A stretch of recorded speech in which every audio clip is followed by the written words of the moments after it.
Hey guys, magandang gabi. So, overtime. So, welcome sa aking YouTube channel, Nelson Mix Vlog. So, magkakabit tayo ng switch. So, kapalit na natin to. Gawin natin tong tugang para sa isa sa ilaw. So, yung switch saka sa exhaust. Yun. Exhaust na yun. So, bali tatlong switch siya. Isang tugang, isang single switch. Pupunta siya sa kabila para dun sa ilaw dun sa may server. So, yan.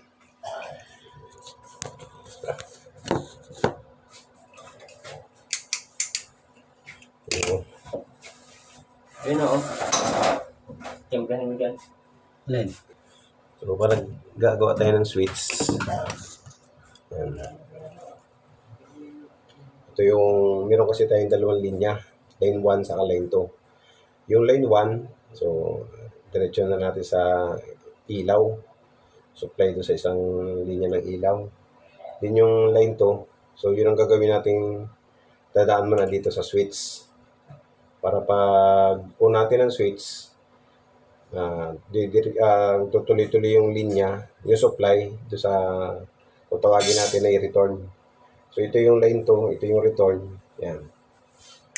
Yan. Pag on natin, so, yun, punta siya doon sa isang supply ng ilaw para gumana yung ilaw. Umilaw siya. Masupply siya ng 220 volts. Yun ang supply natin, 220 volts.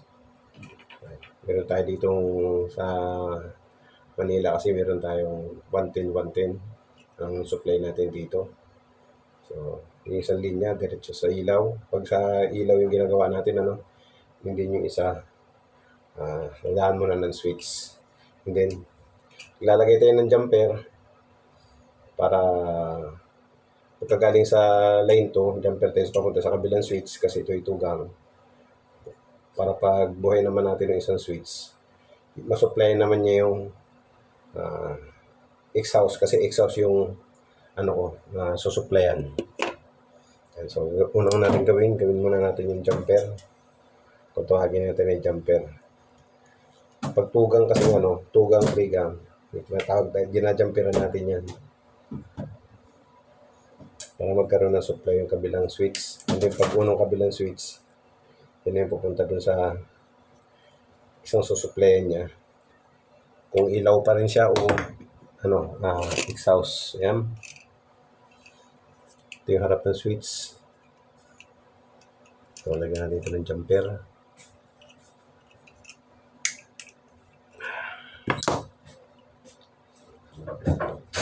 Yan. Ito sa kabila.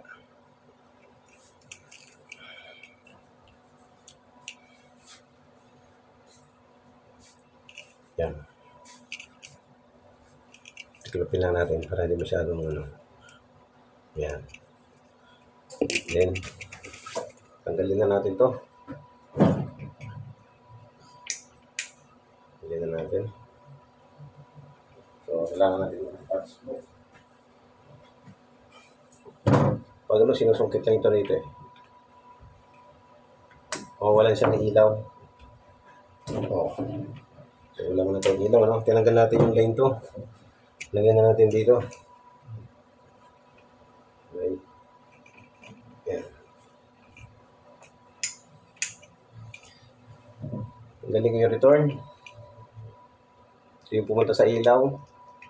Ito yung pupunta sa ilaw pag inon natin yung switch.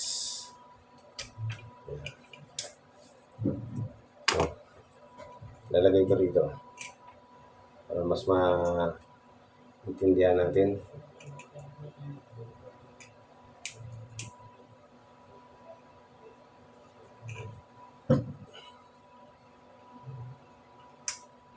Umilaw agad, di ba?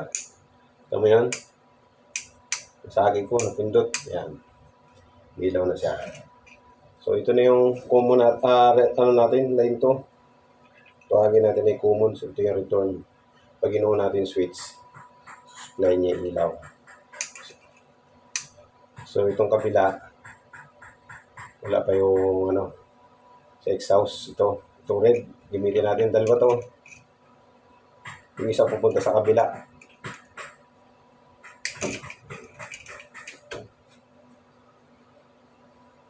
Pero hindi pa natin siya bibigyan ng supply kasi hindi pa siya na-splice muna. So mamaya, papakita natin yung mamaya. Paano natin napagana yan.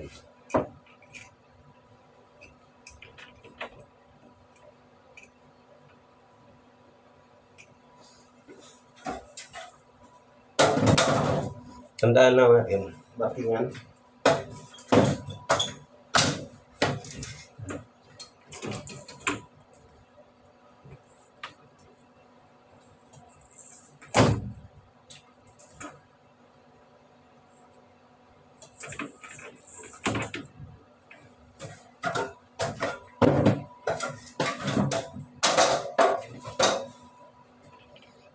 Then,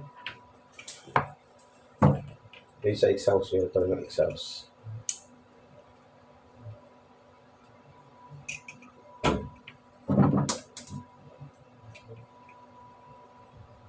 Yan, pero hindi pa siya mabubuhay kahit iyon natin. Dito. Yun, ano yan. Tara sa kabila.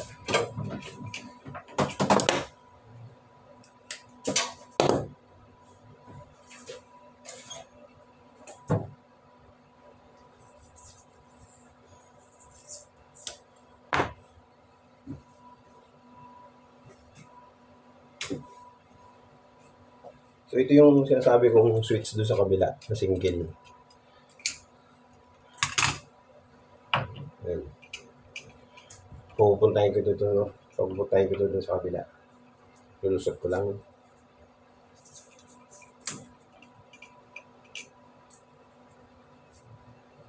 Katabi, halos magkatabi lang yan sila, magkatalikuran.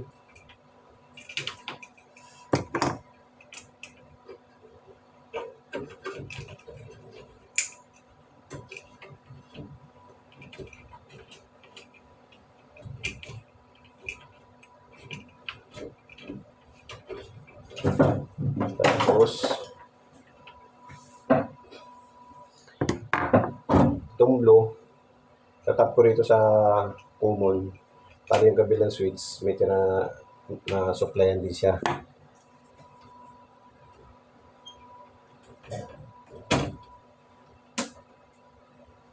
Itong blue.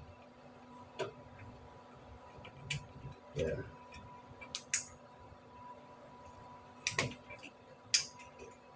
Yan.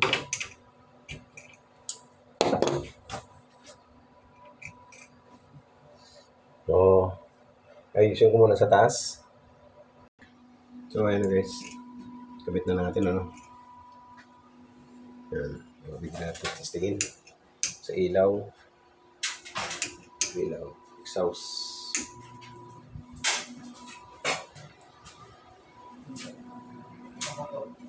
Yan.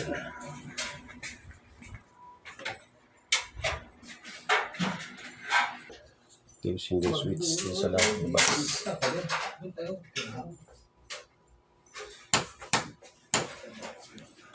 Lakas. Tapos ng ilaw na yun, ah. Ito yung single switch din sa labas.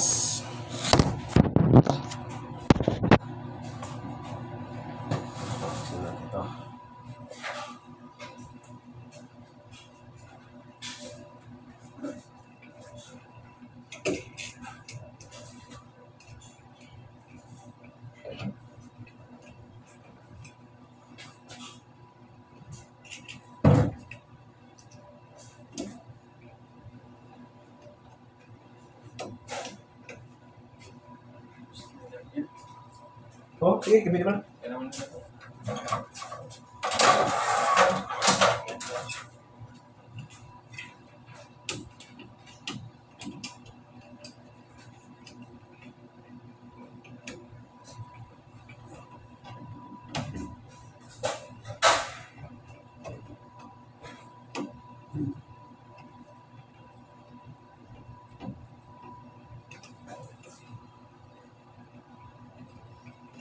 Pasukan, ha.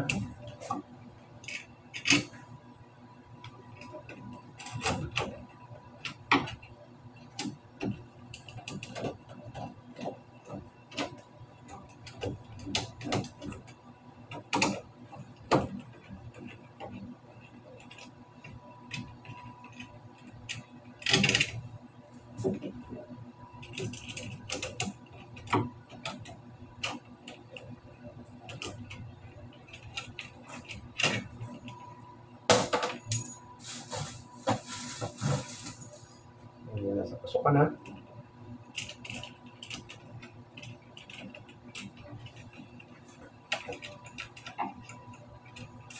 Dati na mas mahaba. Kasi meron pasok eh. Kung masyadong lubog eh.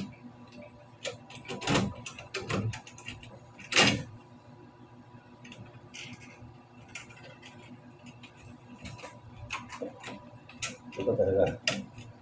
Ayaw mo.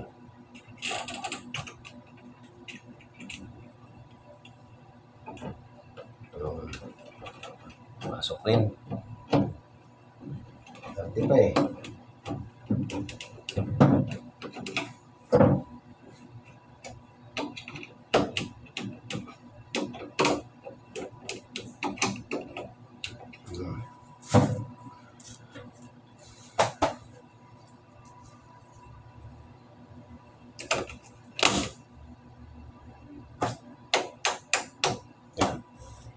So, okay na siya. Ito, masyadong malakas.